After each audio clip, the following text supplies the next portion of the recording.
네, 유람선 참사 발생 오늘로 8일째입니다. 실종자 시신 3구가 추가로 발견되면서 사망자가 12명으로 늘었습니다. 현지 시간으로 어제 낮 1시쯤 참사 지점으로부터 55km 정도 떨어진 지역에서 헝가리 구조당국이 헬기 수색도 중 한국인 남성 시신을 발견했습니다.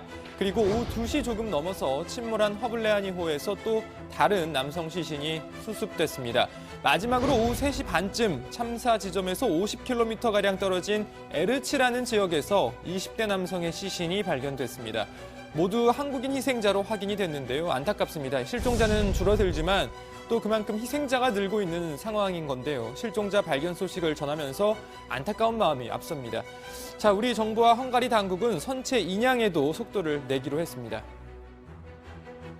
If the weather and if the water level is good, we will swim up to the bridge, to the Margaret Bridge, and there first we will help the divers to cabling the wreck under the water. Our professionals said that in the very best scenario, very best case, 3 days, but it can be longer as well. We do not know now exactly.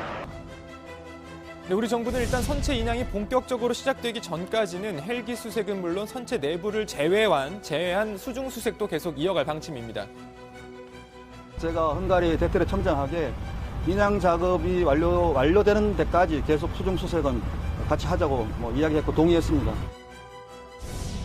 네, 관련 소식은 들어가서 좀 더 전해드리고요. 이번 참사 정부의 초기 대응을 두고 막말 논란이 있었죠. 민경욱 의원이 골든타임은 3분인데 대통령이 중요한 건 속도라고 했다, 이런 글을 올려서 논란이 됐습니다.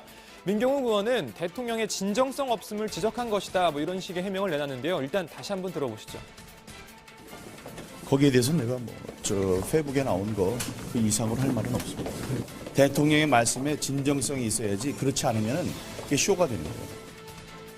네, 제가 이해력이 부족한 것일 수도 있지만 다시 들어봐도 저는 잘 이해가 좀 안 가는 부분이 있습니다. 어쨌든 해명하는 김에 그럼 도대체 대통령이 어떻게 했어야 됐는지 그것도 같이 알려줬으면 좋았을 것 같은데요.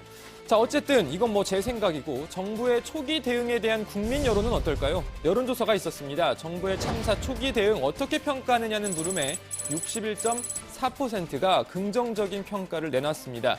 부정적인 평가는 24.4%였습니다. 일단 여론조사 결과로는 국민 60% 이상이 정부가 초기 대응을 잘했다고 평가하는 것 같습니다. 그런데 사실 정부가 잘했다 못했다 이런 여론조사 평가를 떠나서 참사 피해 당사자들 그리고 그 가족들은 하루하루 버티는 게 너무 힘겨운 상황이겠죠. 이런 때일수록 정치권뿐만 아니라 우리 모두 정말 한마음 한뜻으로 희생자들을 추모하고 실종자들의 귀환을 기원하면 좋을 것 같습니다.